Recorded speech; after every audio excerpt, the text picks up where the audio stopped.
गतांक से आगे नई आवृत्ति की प्रस्तावना। हिंद स्वराज की यह जो नई आवृत्ति प्रकाशित होती है उसके दिवाचे के तौर पर आर्यनपथ मासिक के हिंद स्वराज अंक की जो समालोचना मैंने हरिजन में अंग्रेजी में लिखी थी उसका तर्जुमा देना यहाँ नामुनासिब नहीं होगा। यह सही है कि हिंद स्वराज की पहली आवृत्ति में गांधी जी के जो विचार दिखाए गए हैं उनमें कोई फेरबदल नहीं हुआ है, लेकिन उनका उत्तरोत्तर विकास तो हुआ ही है। मेरे नीचे दिए हुए लेख में उस विकास के बारे में कुछ चर्चा की गई है। उम्मीद है कि उससे गांधी जी के विचारों को ज़्यादा साफ समझने में मदद मिलेगी। महादेव।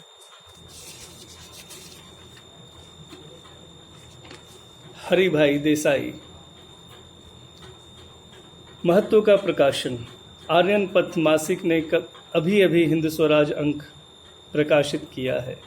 जिस तरह ऐसा अंक निकालने का विचार अनोखा है, उसी तरह उसका रंग रूप भी बढ़िया है। इसका प्रकाशन श्रीमती सोफिया वाडिया के भक्ति भाव भरे श्रम का आभारी है।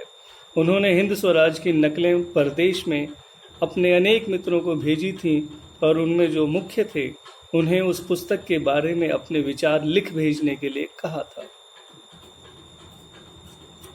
खुद श्रीमती वाडिया ने तो उस पुस्तक के बारे में लेख लिखे ही थे और ये विचार जाहिर किए थे कि उसमें भारतवर्ष के उज्जवल भविष्य की आशा रही है। लेकिन उस पुस्तक में यूरोप की अंधाधुंधी को भी मिटाने की शक्ति है, ऐसा यूरोप के विचारकों और लेखक लेखिकाओं से उन्हें कहलाना था। इसलिए उन्होंने यह योजना निकाली। उनका नतीजा अच्छा आया। इस खास अंक में अध्यापक सॉडी, कोल, डिलाइल, बर्न्स, मिल्टन मरी, बेरेसफोर्ड, ह्यू फॉसेट, क्लॉड ह्यूटन, रिजार्ड हर्ड, कुमारी रैथबोन वगैरह अनेक नामी लेखक लेखिकाओं के लेख छपे हैं। उनमें से कुछ तो शांतिवादी और समाजवादी के तौर पर मशहूर हैं, लेकिन जिनके विचार शांतिवाद और समाजवाद के खिलाफ हैं, ऐसे लोगों के लेख भी इस अंक में आए होते तो अंक कैसा होता।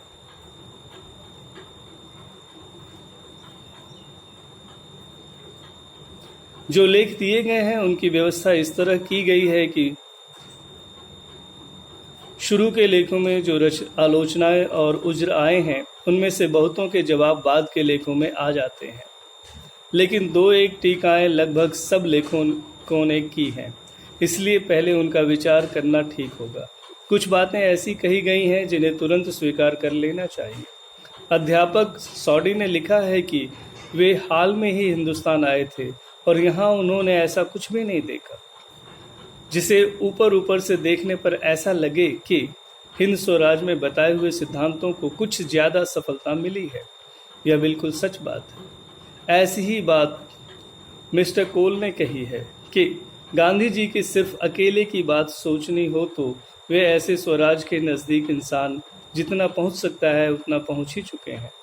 लेकिन उसके अलावा एक और सवाल रहता है, वह यह कि इंसान के बीच जो खाई है, खुद अकेले अमुक आचरण करना और दूसरों को उनकी बुद्धि के मुताबिक आचरण करने में मदद करना, इन दोनों के बीच में जो अंतर है उसे कैसे पाटा जाए। इस दूसरी चीज के लिए तो औरों के साथ रहकर उनमें से एक बनकर उनके साथ तादात्म्य एकता साधकर मनुष्य को आचरण करना पड़ता है।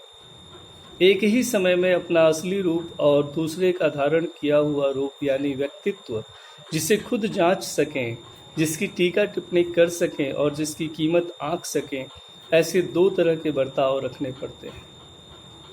गांधी जी ने अपने आचरण की साधना को आखिरी हद तक पहुंचाया जरूर है, लेकिन इस दूसरे सवाल को खुद को संतोष हो इस तरह वे हल नहीं कर पाए हैं।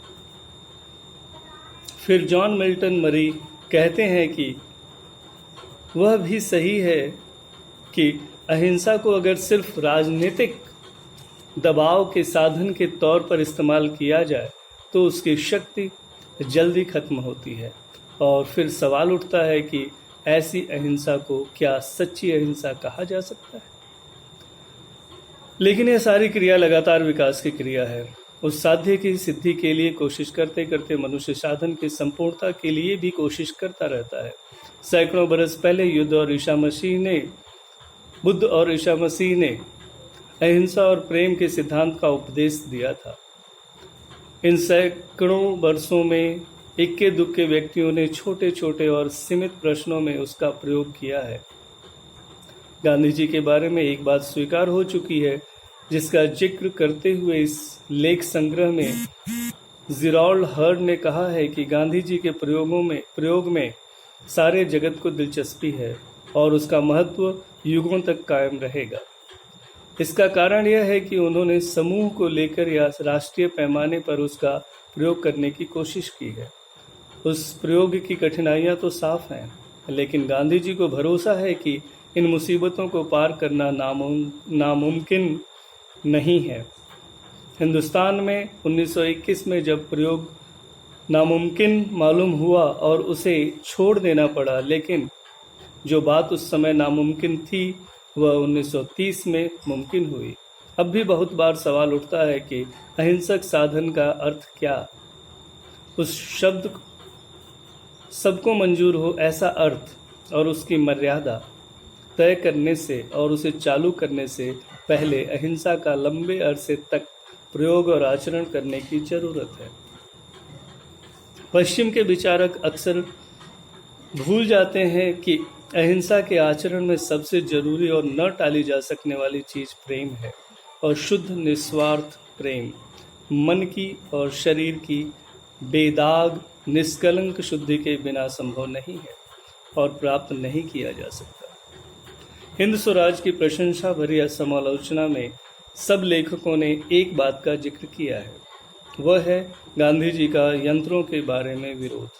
समालोचक इस विरोध को नामुनासिब और अकारण मानते हैं। मिल्टन मरी कहते हैं, गांधी जी अपने विचारों के जोश में यह भूल जाते हैं कि जो चरखा उन्हें बहुत प्यारा है वह भी एक यंत्र ही है और कुदरत की नहीं लेकिन इंसान की बनाई हुई एक अकुदरती कृत्रिम चीज है। उनके उसूल के मुताबिक तो उसका भी नाश करना होगा। डिलाइल बर्न्स कहते हैं, यह तो बुनियादी विचार दोष है। उसमें छिपे रूप से यह बात सूचित की गई है कि जिस किसी चीज का बुरा उपयोग हो सकता है उसे हमें नैतिक दृष्टि से हीन मानना चाहिए। लेकिन चरखा भी तो एक यंत्र ही है, और नाक पर लगाया हुआ चश्मा भी आंख की मदद करने को लगाया हुआ यंत्र ही है। हल भी यंत्र है, और पानी खींचने के पुराने से पुराने यंत्र भी शायद मानव जीवन को सुधारने की मनुष्य की हजारों बरस की लगातार कोशिश के आखिरी फल होंगे। किसी भी यंत्र का बुरा उपयोग होने की संभावना रहती है, लेकिन अगर ऐसा हो तो उसमें रही हुई नैतिक हीनता यंत्र की नहीं लेकिन उसका उपयोग करने वाले मनुष्य की है।